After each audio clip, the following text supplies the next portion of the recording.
Assalamu alaikum wa rahmatullahi wa barakatuhu. Qadrli qardaşlarımız. Biz sizin bilen gündəlik zikirler yanıvan davam etəbiz.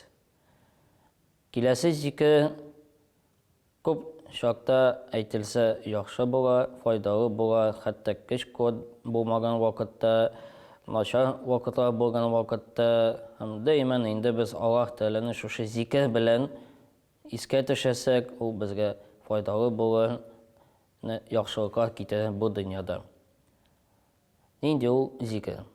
La ilahe illallah vahdehu la şerike leh, lehul mulku ve lehul hamdu ve huve ala kulli şeyin qadir. Bir kişili zikir, muhterem cemaat, şu anki tağında rahibşəsini qabatlıyız, anların tərcüməsini də biliriz inşallah. La ilahe illallah vahdehu la şerike leh, lehul mulku ve lehul hamdu ve huve ala kulli şeyin qadir.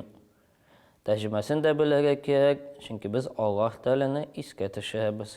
Allah'dan başka ibadet kılırıq ilahi zat yok. Onun hiçbir dinde şey yok, o barlık, mülket ve hüküm iyisi. Başa maktallar ona gına has. Onun barnəhsəgə de hiç şüksüz kişi jitərlik. Şura ettirib cəmaat biz Allah Teala'nı iskə təşəsək, biz Kur'an-ı Kerim'nin ayatlarını iyada buluruz. Çünkü Allah Teala Kur'an-ı Kerim'de bir neçə ayatlarda ayətə Allah Teala'nı iskə təşəriz, Allah Teala'nı uğurlarız.